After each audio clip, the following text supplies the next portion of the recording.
It was a calm and pleasant Saturday evening, the kind of evening when most people were finishing their work, returning home or relaxing with family. But Marcus Johnson had a different kind of excitement on his face as he drove through the small town streets with a soft smile. Marcus, a well-known and friendly schoolteacher in his town, was on his way to a small grocery store to buy snacks and a birthday cake for his 6-year-old nephew, who had been waiting all week for his birthday surprise. The sky was slowly turning orange, the sun getting ready to rest, and a cool breeze was blowing as Marcus parked his car outside the store. The parking lot was almost empty, and everything looked peaceful. Marcus stepped out of his car, locked it, and walked into the store with a light and happy mood, thinking only about how happy his nephew would be when he saw the cake, the balloons, and the tasty snacks. Inside the store, Marcus moved through the aisles, picking colorful candies, a packet of cookies, a chocolate cake, and some party hats. He even spoke kindly to a little girl who dropped her candy and helped her pick it up with a warm smile. Marcus was loved in his town because he always showed respect, kindness, and care to everyone, no matter who they were. After paying at the counter, he thanked the cashier, wished her a good evening, and walked out with 2 small shopping bags in his hands, humming a soft tune. But the moment he stepped outside, his smile slowly faded. Something did not feel right. From a distance, Marcus noticed 2 police officers standing behind his car. Their stance did not look casual. They were not talking, and they were not checking any other car. They were standing still, right behind his car, blocking the back as if waiting for someone. Marcus slowed his steps, confused, wondering if something had happened near his car. He looked around, trying to see if maybe a car accident had taken place or if someone needed help, but the parking lot was the same as before, calm, almost silent. The closer he walked toward his car, the heavier his heart began to feel. His calm day suddenly felt unusual. When he reached a few steps away, one of the officers, a tall man with a firm face, raised his hand sharply and pointed at Marcus's car, then at Marcus, and spoke in a strict voice, "Sir, step away. You are being detained." Marcus stopped walking at once, shocked by the officer's sudden words. For a moment, his mind could not understand what was happening. He had only been inside the store for 10 minutes. He had not broken any rule, at least not knowingly. He stood still, holding the grocery bags and looking at the officers with confusion. "Detained?" Marcus asked softly, trying to stay respectful and calm. "Is something wrong, officers? Did something happen?" The second officer, who had a slightly impatient expression, crossed his arms and stared at Marcus as if Marcus had done something serious. Marcus did not move closer. He placed his bag slowly on the ground to show he was not a threat, just as his parents had taught him many years ago. Make no sudden moves if a situation with police feels tense. A chill ran down his back. He had seen many videos online where a simple misunderstanding turned into something far worse, especially for a black man, even one as peaceful and respected as he was. The officer did not answer Marcus right away. Instead, both officers exchanged a look with each other, as if silently agreeing on something before speaking again. The taller officer finally spoke. "Sir, we need you to stay where you are. Do not come closer to the vehicle." People passing by the store entrance slowed down, watching the scene unfold, whispering to each other. Marcus could feel their eyes on him. His heart beat faster. He had done nothing wrong, yet he already felt judged as if he was a criminal. "Officers," Marcus said as politely as he could, "I only parked here for a few minutes. I just needed to get a few items." But the officers' expressions did not soften. It was clear they had already made up their minds about something. Marcus wished he could turn back time just by 10 minutes to avoid this situation. He felt a mix of confusion, shock, and a small pinch of fear rising in his chest. The peaceful evening he had enjoyed just moments earlier had suddenly changed into something tense and uncomfortable. The parking lot that looked friendly before now felt cold and unwelcoming. Marcus took a slow breath, reminding himself that he must stay calm, stay polite, and not let worry control him. Something felt wrong immediately, and he knew this was not going to be a simple conversation or a small warning. Something more was happening, something he did not yet understand. But one thing was clear. This was not going to be a normal evening anymore. Officer Clark, the taller of the 2 officers, took one step forward, keeping his hand near his belt as if ready for action, and spoke in a firm voice that carried more authority than the situation needed. "Sir, you parked in a staff-only parking spot, and your parking permit looks fake, so this is a serious issue." Marcus blinked in confusion, unable to believe what he had just heard, because when he had parked earlier, the sign was old, faded, and half covered by a bush, making it almost impossible to read clearly. He remembered looking at it for a moment before parking and seeing no clear warning that only staff could park there. And even if it was a staff spot, he thought the worst that could happen would be a small fine or a warning, not a sudden detention.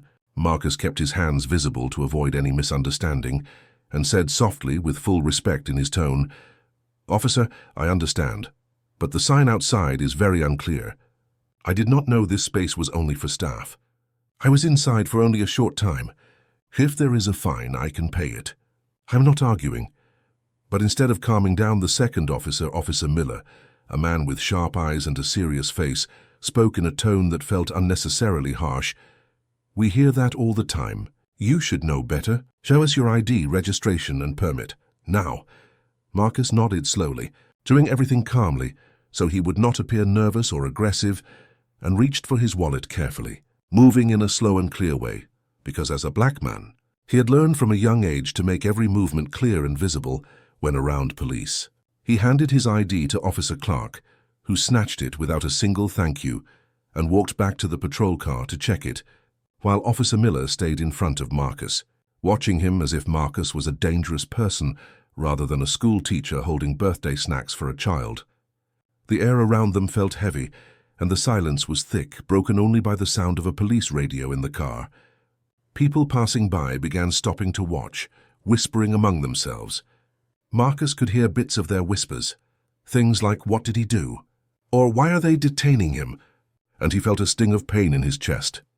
He hated that people might think he was a criminal when he was only here for a quick birthday errand. He stood still, trying to stay respectful. After a minute, Officer Miller spoke again, this time with a slightly mocking tone. "You know, parking in a reserved area is not a small thing. Some people think they can just do whatever they want." Marcus swallowed his frustration and spoke gently. "Sir, I promise I did not see the sign clearly. If I made a mistake, I am sorry. I was in a hurry for my nephew's birthday party." He hoped that mentioning the innocent reason might soften them, but instead Officer Miller narrowed his eyes, stepping closer. "A sorry doesn't fix a rule being broken, and you could be lying about not seeing the sign." The words hit Marcus hard, and for the first time, a small spark of anger tried to rise inside him, but he pushed it back down. He knew that raising his voice or arguing would only make the situation more dangerous. Meanwhile, Officer Clark returned from the patrol car, holding Marcus's ID and shaking his head as if disappointed, even before speaking. "Your ID is clean, but this permit on your car doesn't match our system. It might be fake, which is a chargeable offense." Marcus felt his heart drop. He had never in his life used anything fake, and he had borrowed the car from his friend who worked nearby. He tried to explain, keeping his voice steady, "This is not my car. It belongs to my friend who works near here. I borrowed it just for today." He must have placed the permit, but Clark cut him off, raising his voice slightly as if he had found a guilty man. That is what many people say when they get caught. The words "get caught" made Marcus feel like they had already judged him as a criminal. Officer Miller stepped closer and said with a tone that sounded like a warning, "We may have to take this further. Put your hands where we can see them." Marcus lifted his hands slowly, keeping them shoulder level, the grocery bag still on the ground beside him. People around stopped completely now, watching the scene unfold like a drama, some recording on their phones. Marcus could feel the weight of every eye on him, and his heart began to beat faster. He did not understand why these officers were turning a small parking issue into something huge. Why were they acting like he had done a serious crime? His mind ran through possibilities. Was it a misunderstanding? Were the officers having a bad day? Or was it something else? A mother walking by held her child closer, as if Marcus was unsafe, and that small action made Marcus feel a deep sense of sadness. He had spent his whole life teaching children to be kind, brave, honest, and caring, yet here he was being treated like a threat. Officer Clark then said the words that made the situation feel even more serious. "We may have to arrest you. If we find anything wrong, you will be taken to the..." station. So be careful with how you respond to us. Arrest? For a parking spot? Marcus felt a cold chill run down his spine. He had never been arrested, never broken any law. He looked at the two officers and saw something troubling in their eyes, not fear, not caution, but power and pride. It felt like they wanted to show control, to show authority instead of listening or understanding. Marcus took a slow breath to steady himself. He needed to think clearly. He needed to stay calm. He could not allow panic to control him. As he stood there, hands raised, his mind repeated one thought over and over. This is wrong. This is not how this should be handled. The simple evening that began with excitement for his nephew had now turned into a nightmare of confusion, disrespect and rising fear. The situation grew more tense with each passing second, and Marcus could feel the pressure building around him like a tight rope around his chest, making it hard to breathe normally. And even though he kept repeating to himself to stay calm, stay smart, stay respectful, the behavior of the officers was becoming more troubling. Officer Miller walked around Marcus's car slowly, checking the windows and peeking inside, as if expecting to find something illegal, while Officer Clark kept his eyes fixed on Marcus, studying his every movement with suspicion. And Marcus wondered how a simple parking issue had turned into a full-on investigation. Marcus stood still with his hands raised and tried to speak again in a soft voice. "Officers, please, I understand if I made a parking mistake, but this treatment feels too much. I'm not a criminal. I am a teacher." He hoped that reminding them of his job might make them see him differently, but Officer Clark gave a small, cold laugh and replied, "Everyone says they're innocent. Everyone says they have a good job. That doesn't mean anything to us right now." His tone was sharp and it cut through Marcus like a blade.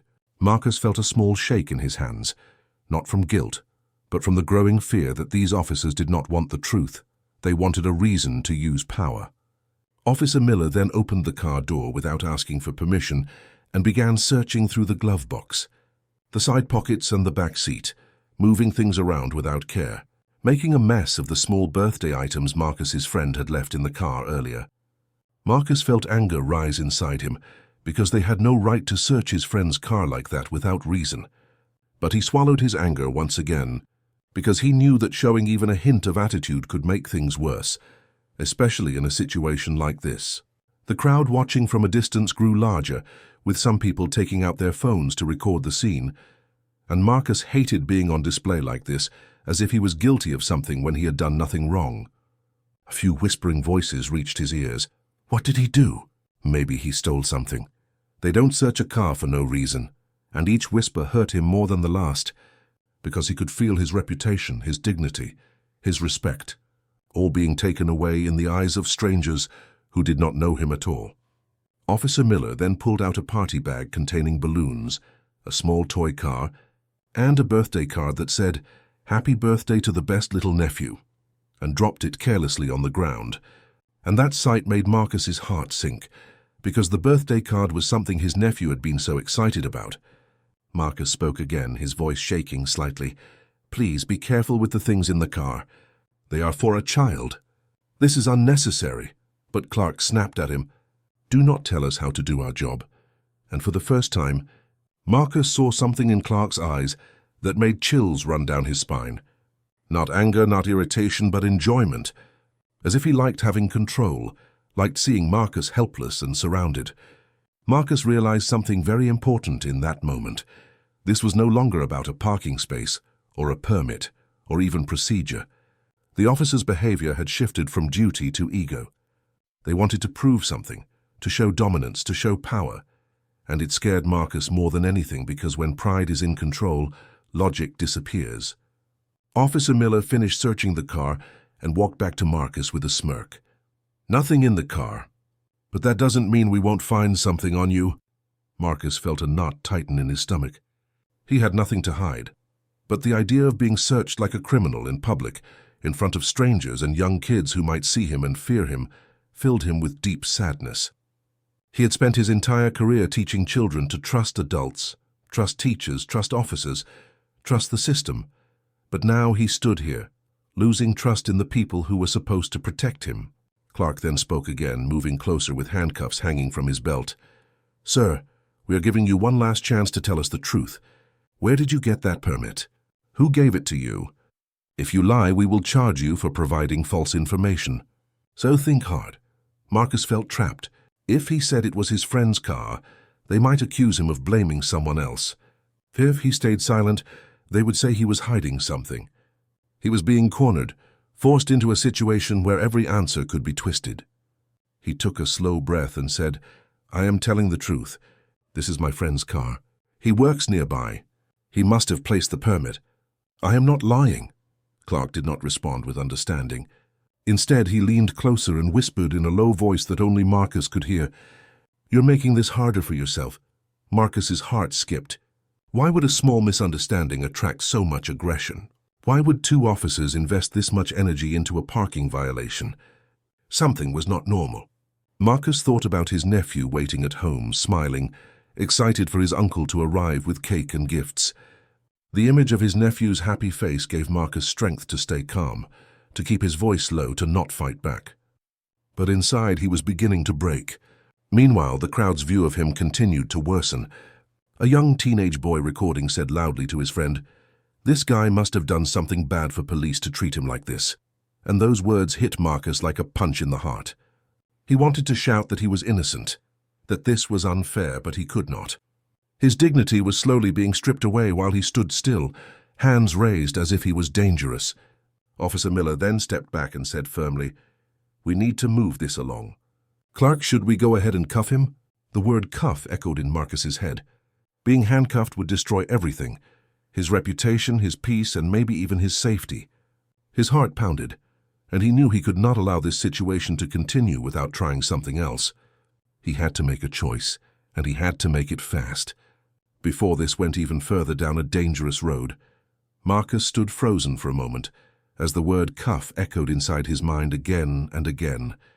And he could almost see his future falling apart if they put handcuffs on him in front of all these people who were watching and recording. Every second felt heavier than the last, and the air around him felt tight, as if the world itself was shrinking. He knew that once handcuffs went on, the story would change forever in the eyes of the public. And even if he proved his innocence later, this moment would stay on the internet, labeled unfairly, and people would judge him without knowing the truth. His heart pounded against his chest like a drum, and he felt a wave of panic rising, but he forced himself to breathe slowly because panicking would only make it worse. He had stayed calm all this time, but now he needed to make a choice, a smart one, a choice that could change everything. He lowered his voice and said softly but firmly, Officers, before you make that decision, before you go any further, I would like to make one phone call.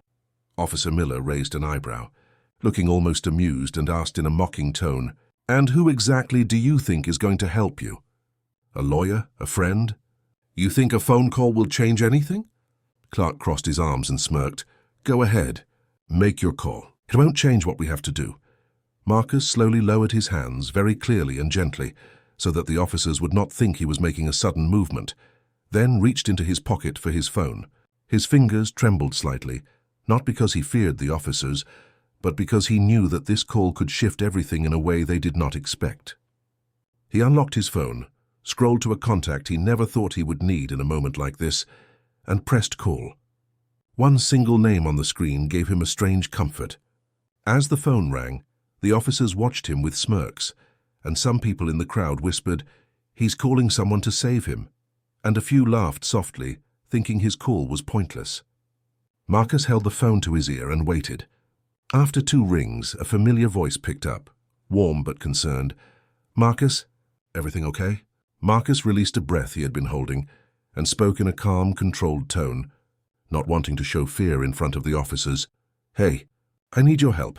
I'm being detained outside Greenway grocery store. 2 officers claim that the car permit is fake. They're about to cuff me. There was a sudden change in the tone of the voice on the other end, a shift from casual concern to serious authority. Detained? By who? Are you safe? Are they near you right now? Marcus replied quietly, Yes, they're right here. I've done nothing wrong. I just need you here. The voice became firm, strong, and commanding. Stay where you are. Do not resist. Do not argue. I'm coming right now. The call ended and Marcus lowered the phone. Clark and Miller exchanged a look and laughed. and Clark said with a mocking grin, "That's your big solution?" A phone call. "What is he, your brother? Your coach? You think we're going to stop because you know someone?" Marcus did not respond with anger. Instead, he placed his phone back into his pocket slowly, then stood tall and simply said, "You should be careful with how you treat people. You never know who you are dealing with." That sentence, spoken calmly without threat or loudness, made the officers pause for a brief second. They exchanged a look again, this time not with amusement but with a small hint of uncertainty, because Marcus's tone had changed.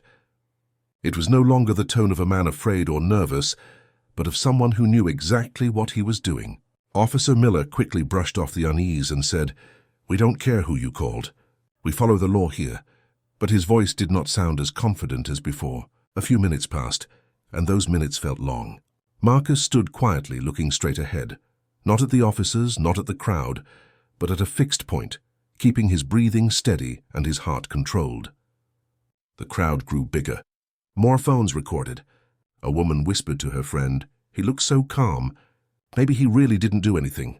And another man replied, "Calm doesn't mean innocent." Marcus heard that and closed his eyes for a brief second. He wished the world judged people by truth, not by assumptions. Suddenly in the distance the sound of another police siren echoed.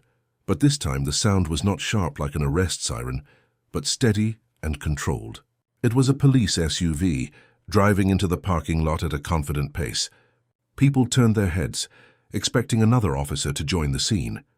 Clark straightened his posture, thinking support had arrived to help him. But as the SUV parked and the door opened, Clark's face changed slightly. Stepping out was a man in a clean, sharp uniform, with an air of authority that demanded respect without saying a word. His presence alone made the crowd fall silent. It was Chief Daniel Hayes, the chief of police for the entire town. And more importantly, Marcus's childhood best friend, the same man he grew up with, played basketball with, and trusted like a brother. Chief Hayes walked toward them, his expression serious and unreadable. Clark and Miller stiffened as he approached, not yet understanding what was about to unfold. Marcus stood still, watching, knowing that everything was about to change, but still staying calm. The chief stopped right in front of them, looked at Marcus, then at the officers, and without raising his voice said, "Explain. Now." In that moment, the atmosphere changed completely. The balance of power shifted, and the officers' confidence began to crack, as the crowd sensed that truth was about to surface, and judgment would now fall on the ones who thought they were untouchable. The parking lot, which moments earlier was filled with tension, whispers, and the officers' prideful confidence, suddenly felt different. The second Chief Daniel Hayes stepped forward, and even the air seemed to change, as his sharp eyes moved from Marcus to the two officers standing beside him. Clark and Miller, who had been so bold, so loud, and so sure of their authority just minutes ago, now stood upright with stiff backs and nervous expressions, as if they were facing a school principal after breaking the rules. Chief Hayes looked directly at Clark first and spoke in a calm but firm voice, the kind of voice that did not need to shout to show power. "Officer Clark, Officer Miller, I asked a question. Why is this man being detained?" Clark's lips twitched as he tried to regain confidence, clearing his throat before answering, "Sir, this man was parked in a staff-only parking spot, and his permit appears to be fake. We were handling the situation according to procedure." His words sounded practiced and stiff, as if he was reciting a line from a training manual instead of speaking the truth of what happened. Chief Hayes listened without interrupting, but his expression did not soften. Instead, he looked at Miller and asked, "And you believed this situation required detaining him, searching his car, raising your voice, and threatening to cuff him?" Miller swallowed hard, the confidence gone from his face as he avoided eye contact, and replied quietly, "We were just doing our job, sir." He seemed suspicious. At that moment, Chief Hayes turned his head slowly toward Marcus, making sure the officers saw the respect in his eyes as he spoke to him. "Marcus, did they explain anything to you before detaining you?" Marcus kept his voice steady as he answered, "No, they did not listen when I tried to explain. I told them the car belongs to my friend who works nearby. I was inside for less than 10 minutes. Hayes nodded, and the respectful way he acknowledged Marcus made the crowd shift uncomfortably, because now they could see clearly who was right and who was wrong. Some people who had judged Marcus earlier, lowered their phones or looked ashamed, whispering, "Maybe he really didn't do anything." And those officers went too far. Chief Hayes turned back to the officers, and this time his voice carried disappointment rather than anger, which somehow felt heavier. "This is Marcus Johnson, a respected teacher in this community, a man who has given years of service to our children, and you treated him like a criminal over a parking mistake." Clark's face paled, and Miller's jaw clenched with regret. The crowd now stared at the officers, not at Marcus. The pressure that once sat on Marcus's shoulders had now shifted onto Clark and Miller.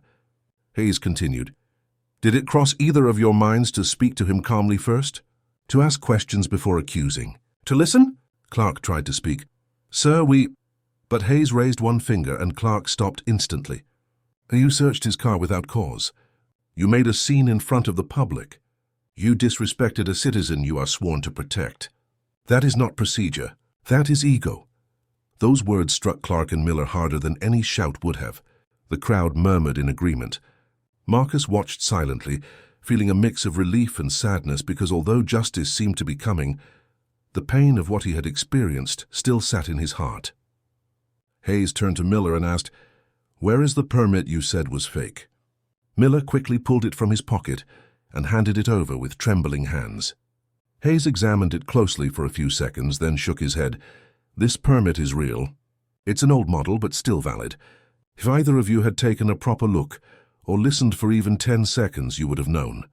Clark's face flushed red, and he stared at the ground. Now the crowd saw the truth. The officers were wrong. Hayes handed the permit back to Marcus with respect, saying gently, "I'm sorry you were treated this way." Marcus nodded, appreciating his apology, but part of him still hurt. He had stayed calm, done everything right, and still suffered shame and humiliation for nothing. Hayes then looked at the officers with a harder expression. "Remove his detainment immediately." Miller quickly stepped forward, raising his hands as if to undo cuffs that were never placed. Stumbling with his words, "Sir, he is not cuffed. We didn't get that far." Hayes looked directly at both officers and said, "You were about to, and you would have if he had not called me. That alone tells me how poorly you handled this." The officers stood silent, stiff and uncomfortable, as the crowd watched them with judgment that earlier was reserved for Marcus. A few people clapped softly, not for drama, but because seeing truth win over pride felt right. But Hayes wasn't finished. His voice became firm, filled with authority. "You will both report to my office first thing Monday morning. We will discuss retraining, disciplinary action, and review your conduct." The officers' eyes widened. Retraining was bad enough, but disciplinary action could affect their careers. Marcus watched them, and instead of feeling joy or revenge, he felt pity, because if they had chosen respect from the start, none of this would have happened. Hayes turned to Marcus again, softer now. "I'm glad you called me, but it should not take knowing me to receive fair treatment. Every citizen deserves respect." Those words hit Marcus deeply. He wished every officer thought like Hayes. He wished every person understood what Hayes just said. Because the truth was clear. If Marcus had not known the chief personally, the story could have ended very differently, and that reality hurt more than anything. The power in the situation had shifted completely. The same officers who stood tall and proud earlier now stood small and nervous, as fear replaced ego, and now they waited for judgment not from Marcus, but from their own chief, and possibly from the public as well. Marcus breathed slowly, relief beginning to settle into his heart. But it was a quiet relief because the damage done by the officer's behavior could not be erased in a moment. Still he stood taller now, knowing he did not lose his calm, his dignity, or his respect. And as the crowd watched, a silent truth spread across the parking lot. Respect should never depend on who someone knows. The atmosphere in the parking lot had changed completely. But even though the truth had come out, and the officers now stood embarrassed and afraid, the emotional weight of what happened still sat heavy on Marcus's heart. Because being cleared was not the same as being healed. Chief Hayes stood beside Marcus, placing a supportive hand on his shoulder for a brief moment. A silent message telling him that he was no longer alone in this, while Clark and Miller stood a few steps away, looking like students waiting for a punishment from a strict teacher, their earlier pride nowhere to be seen. The crowd that had gathered began to step back, not wanting to be too close to the officers now that the situation had shifted, and some people whispered about how wrong the officers had been, how unfairly Marcus was treated, and a few even lowered their heads in shame for assuming the worst of him without knowing the truth. One older woman walked closer to Marcus with gentle eyes and said quietly, "I am sorry for thinking something bad. You did not deserve that." And Marcus gave her a small, polite nod, appreciating her honesty even though the experience still hurt. Chief Hayes turned to the officers again, and his voice was calm but sharp enough to cut through the silence. "Officer Clark, Officer Miller, this is your chance to speak directly to Mr. Johnson, not as officers trying to defend yourselves, but as human beings who made a mistake." Clark took a small step forward first, his hands slightly shaking, and for the first time since the incident began, his voice carried no arrogance, no pride, and no fake authority, only discomfort and guilt. "Mr. Johnson, I apologize for how we handled the situation. We acted too quickly. We should have listened to you." His words were stiff, clearly difficult for him to say, but at least they were sincere. Miller followed after, his voice strained and low. "I am sorry too. We treated you unfairly, and we should not have searched your car like that. We were wrong." Marcus listened, and although the apologies did not erase the humiliation, he appreciated hearing them, because not everyone admits their mistakes, especially officers who often believe they must always appear right. Marcus took in a slow breath, looked at them both, and spoke gently, not with anger, not with revenge, but with quiet wisdom. "I hope you will remember this moment." I stayed calm. I showed respect. All I wanted was the same in return. Everyone deserves that. His words were simple, but they reached deep, and the officers lowered their heads, unable to meet his eyes. Hayes nodded with approval at Marcus's response, proud of the dignity he held through the entire situation. "Marcus," Hayes said, turning to him with a softer tone, "I want you to know that I am going to handle this properly. There will be a full review and steps will be taken." Marcus nodded slowly. "I trust you." But inside he had a heavy thought that he did not express yet. The truth that not everyone has a friend who is a chief of police to call when treated unfairly, and many people would have gone through a worse outcome if they were in his place. Hayes then faced the officers again. "You will attend mandatory training on respectful communication, bias awareness, and proper handling of low-level incidents. And until the review is complete, your field duties will be limited. I cannot have officers who do not understand the value of respect representing this department." The officers nodded silently, accepting the consequences, their pride now replaced by reflection and regret. As this was happening, a young boy around 14 walked closer to Marcus, holding his phone awkwardly, and said, "Sir, I recorded everything. I was going to post it online, but now I see the full story. I'm sorry for thinking you were at fault." Marcus gave him a kind look and said, "Before you post anything, think about what message it sends. Sometimes showing the good and the lesson is more important than showing the drama." The boy nodded slowly, learning something valuable, and stepped back. Marcus then looked at his grocery bags on the ground where they had been placed earlier, some items still scattered from the car search, and that small sight hurt him more than he expected. The birthday items reminded him of why he had come here in the first place, a simple, happy moment for a child, now overshadowed by this painful experience. Chief Hayes noticed the look on Marcus's face and bent down to pick up the items with care, dusting off the birthday card and handing it to him, saying softly, "Your nephew is lucky to have you." Marcus smiled a little, the first real smile in a while. Hayes walked him to his car and said, "I will follow up with you tomorrow. Get home safe." Before leaving, Marcus turned to the crowd and said in a calm voice, "Thank you to those who stayed to see the truth. Please, next time you see someone in a situation like this, try to listen before judging." It was a short message, but it carried weight, and people nodded in agreement. As Marcus got into his car, he took a moment to sit in silence.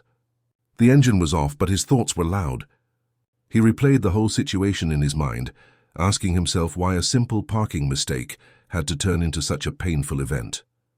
His heart still felt heavy, because the truth was simple and sad. If he had not known the chief personally, this story would not have ended this way. He breathed out slowly, choosing not to carry anger with him, only the lesson. And the lesson was clear, not just for the officers, but for everyone watching. Respect should not be given based on status, title, or connections. It should be given to every human being, always. Marcus finally started the engine and drove away, ready to return to his family, hoping to replace this painful memory with his nephew's happy smile. While behind him the officers stood silently, knowing that today they had been taught a lesson they would never forget. As Marcus drove away from the parking lot and the figures of the officers and the chief faded in his rearview mirror, he could finally breathe without the tightness in his chest.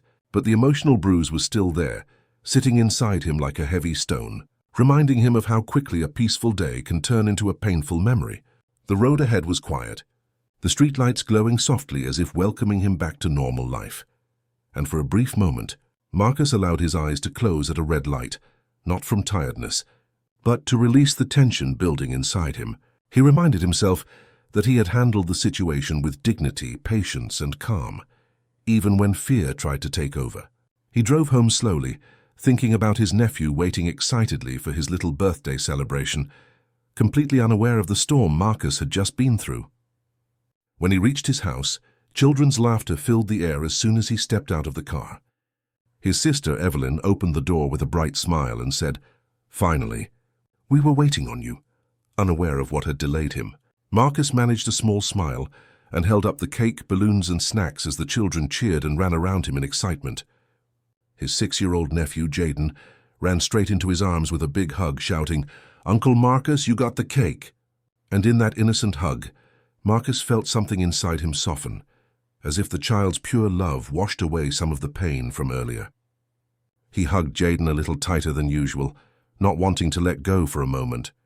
Inside the house, family members gathered around the table, singing the birthday song, lighting candles, and celebrating joyfully. And Marcus watched everyone with a quiet smile, choosing not to share what had happened yet because the house was filled with happiness, and he didn't want to darken the moment. Jaden made a funny wish, blew out the candles, and cake was shared with laughter, frosting on faces and playful teasing. Slowly, the warmth of his family started to heal the coldness that the officer's behavior had left in his heart. Later in the evening, after the party ended and the kids had gone to the living room to play, Evelyn noticed Marcus sitting alone near the kitchen window, sipping a glass of water with a thoughtful expression. She walked over and sat beside him, her voice gentle. "Something happened, didn't it?" Marcus looked at her for a moment and then nodded softly. He told her everything, not with anger but with honesty.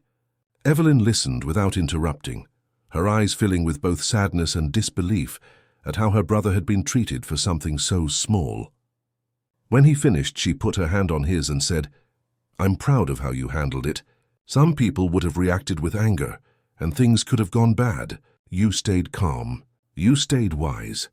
Marcus nodded quietly. "I didn't stay calm because I wasn't hurt. I stayed calm because I was scared of what could happen if I didn't." His voice cracked slightly, and Evelyn felt a tear slide down her cheek. "I just want a world," Marcus continued, "where people don't have to remain calm to stay safe, where respect is given without having to earn it through status or knowing someone powerful. A world where a simple mistake doesn't turn into humiliation." Evelyn squeezed his hand. "And maybe what happened today will teach them. Not just those officers, but everyone who saw." Marcus hoped she was right.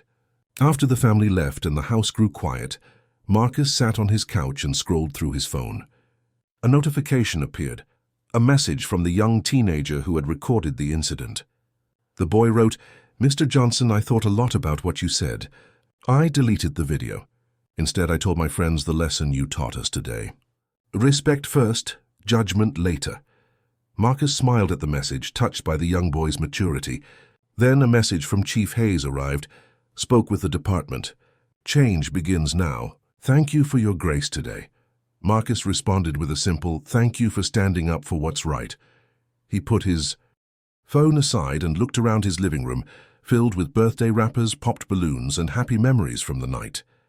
He realized that even though the day had started with injustice and pain, it ended with love, unity, and hope. Before going to bed, Marcus stepped outside onto his porch, letting the cool night breeze touch his face, and looked up at the sky. The stars were scattered across the dark sky like tiny lights, reminding him that even in darkness, there is always a bit of brightness if one chooses to see it. He thought about the two officers, not with anger but with hope. Maybe today would change them. Maybe they would treat the next person with fairness and respect. Maybe someone watching from the crowd would remember the lesson and treat someone kinder tomorrow. Marcus closed his eyes and whispered softly, "If my pain helped open someone's eyes today, then it was not wasted." His heart felt lighter, not because the experience had disappeared, but because he had turned it into something meaningful. He walked back inside, switched off the lights, and as he got into bed, he felt peace slowly settle in. The day had tested him, challenged him, and hurt him, but it had also shown strength, grace, and change. Before drifting to sleep, one final thought crossed his mind, a message he wished the world could hear. Respect should not depend on who a person knows or what power they hold. It should be given simply because they are human. With that truth resting in his heart, Marcus finally closed his eyes and let sleep take him, knowing that tomorrow was a new day, and that sometimes one painful moment can plant the seed for a better world. A week passed after the incident in the parking lot, and life slowly returned to normal for Marcus. Yet something inside him had changed quietly but deeply, as if the experience had planted a small seed that would grow into something meaningful. He went back to school, teaching his students with the same kindness and patience he was known for. But his heart was more aware now, more alert, and more determined to make a difference in a world that still struggled with unfairness. His students, curious as always, noticed that he seemed more thoughtful than usual, and one morning a girl raised her hand and asked, "Mr. Johnson, what makes someone truly respectful?" The question surprised him, but he smiled gently, realizing that children often ask the questions adults are afraid to ask. He told them, "Respect begins before you know someone, not after. It starts with how you see people, not who they are." His students listened quietly, and Marcus felt proud that even without telling them his story, he could teach them a lesson that could shape how they treated others for years to come. Meanwhile, the news of what had happened did not disappear like most incidents do. The town had talked about it, people had reflected on it, and Chief Hayes had kept his promise to take action. One afternoon, Marcus received a call from the chief, inviting him to visit the police station for a community meeting. At first, Marcus was unsure if he wanted to go because returning to a place connected to the painful memory made his chest feel tight. But after thinking it through, he realized change only happens when people are willing to step into uncomfortable spaces, so he agreed. When he arrived at the station, he was surprised to see officers, community members, and even teenagers present. Chief Hayes stood in front, addressing everyone. "Today, we learn from mistakes, not hide them. What happened to Mr. Johnson could have turned into another painful story we regret." Instead, he chose calm, wisdom, and dignity. That choice allowed learning to happen, and we are here to continue that learning. He then welcomed Marcus to speak. Marcus stepped forward, his heart beating a little fast, but his voice steady. "I am not here to blame anyone. I am here because what happened to me happens to many people who never get justice or understanding. I want to remind you that a badge is not just power, it is responsibility, and responsibility begins with respect." His words were simple, but they entered the room like fresh air, clearing the silence that held the space. Officer Clark and Officer Miller were present too, and unlike the day in the parking lot, they looked humbled and more human, not guarded with pride. When Marcus finished speaking, Clark asked if he could speak as well, and Hayes allowed him. Clark walked to the front, his voice honest and raw. "I thought I knew how to do my job well, but I learned that I was missing something important, understanding. I saw a situation through judgment, not truth. And Mr. Johnson, I want to thank you for not responding with anger, because if you had, I might have never learned this lesson." People nodded, appreciating the sincerity. After the meeting ended, several residents approached Marcus, thanking him for turning a painful moment into something that could help the town heal and grow. On his way back to his car, he saw the same teenage boy from the parking lot waiting outside the station. He carried a notebook and said, "Mr. Johnson, I'm starting a school club called Respect First. We'll talk about treating people right and understanding before judging. I want to invite you as our first guest to speak." Marcus felt moved, not because he was being invited to talk, but because a young mind had turned the lesson into action. "I would be honored," Marcus replied, smiling warmly. Days passed, then weeks, and slowly the incident became something people remembered not as a moment of shame, but as the moment their town began to change for the better. The police station introduced training on compassion, fairness, and communication. Officers began greeting people more kindly, listening more, and holding themselves to a higher standard, not because they feared punishment, but because they wanted to do better. One evening, as the sun set and painted the sky with soft colors, Marcus walked to the same grocery store again, this time with a calm heart. He parked his car, looked at the spot where everything had happened, and instead of pain, he felt growth. Life had given him a test, and though it hurt, he had turned it into something that made others better. He entered the store, greeted the cashier with a warm smile, bought a few items, and walked out, the world feeling lighter. As he reached his car, a stranger approached him, someone he had never met before, and said, "You don't know me, but thank you. My son is safer today because of what you stood for with love, not anger." Marcus felt a soft warmth in his chest, a peaceful kind that comes when a person realizes their struggle was not wasted. That night, as he sat on his porch again under the stars, he thought about the journey from that painful moment to now, and he whispered to himself, "Sometimes the world changes not because someone fights loudly, but because someone chooses to stand with grace." He felt proud, not proud of being right, but proud of choosing kindness in a moment when anger would have been easier. And as the night grew quiet, one message remained in his heart, a message he hoped everyone would carry forward. Respect should not be the reward for status. It should be the starting point for every human interaction. With that truth living inside him, Marcus smiled at the night sky, knowing that change had begun, not just in others, but in him too.